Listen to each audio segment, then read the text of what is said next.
What made you want to pursue a career in musical theater? Oh, wow. I started dancing when I was 3, and that's kind of how I got into theater, was through dance. But the thing is I was taking a lot of dance classes, and I was, I did recital every year.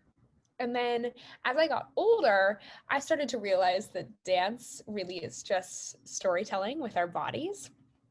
And I just fell in love with storytelling, and like how much there's such an impact of storytelling and how much it can truly change the world through art, in this art form that is storytelling, that is through dance, that can then go into music. And I found theater around the age of 9, and I just saw the joy, but also the impact that it can bring to so many audiences. And I just fell in love with it and was like, oh my goodness, this is something that I could do for a career, for a life, for it could be something I love so deeply, and also I get to pursue it as a career path. How epic is that? And so I think that's why I really kind of got into it and fell in love with it, was for that reason alone. Is that it can be something that's joyous, that's also super important, that it doesn't always have to be joyous, right? It can also be super serious, but it can get the message across in such an epic way. And so I think that's where and how I started theater. Nobody in my family did theater. It was really like me finding it on my own and then running with it. Yeah. Was there a show or performer that motivated you to continue doing theater?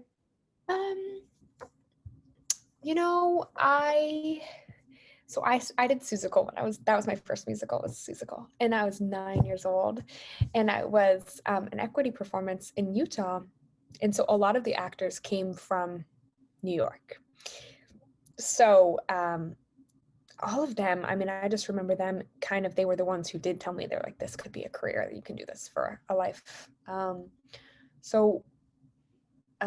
That show, I don't know, I just always have a special love in my heart for that show. But then I saw Once, and Once is something probably I'll never be in. Once was my first Broadway show that I saw. And I don't play an instrument, so I don't imagine I could really be in that show. But then I saw that, and I think I saw the versatility of theater when I saw that.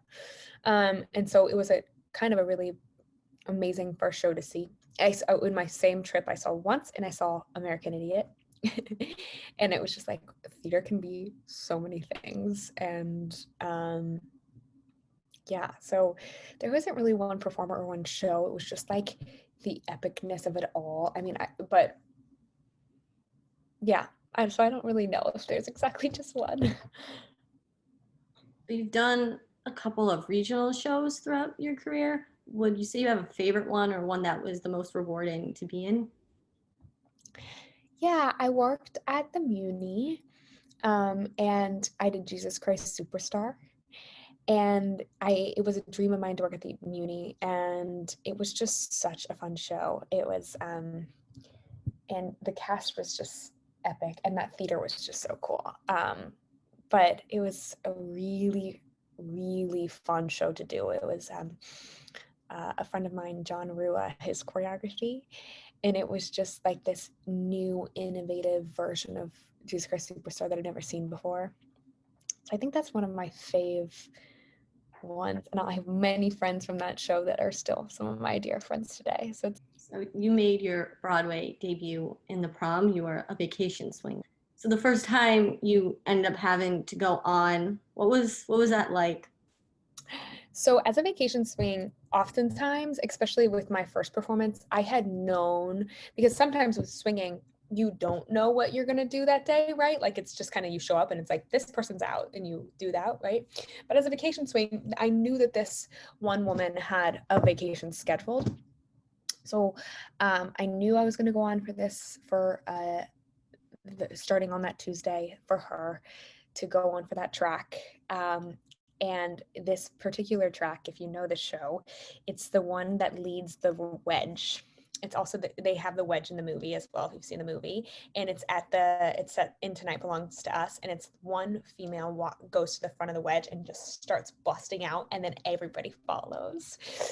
So that was my Broadway debut track that I got to do, which was, in my opinion, the coolest thing ever. Like, it was such an epic way to do it because I literally led a Broadway wedge. So for my Broadway debut, which was just really, really, really awesome and really fun and really special. And I remember you go and you turn to the right and then you do the next move, but I go right, and behind the curtain is Beth and Angie, and I think maybe Brooks as well. And they were just like people, because they were going on for their scene next, right? But they all were peeking across in the aisle or in the wing, looking at me. And I remember going, oh my goodness, they're watching. And then I had to go back, and it was just so cool. It was such a cool thing to be like, wow, they're cheering me on. So yeah. So along with being a vacation swing in the Prom, you're also one in the company of Mean Girls. Yeah. So you took on like 7 tracks for each about? Yes. What's it like having to take on all those roles and having to memorize multiple different parts of the show at once? It's a lot of work. Your work never ends is the truth. And people will tell you that as a swing, your work never ends, but it's really, really, really, really true.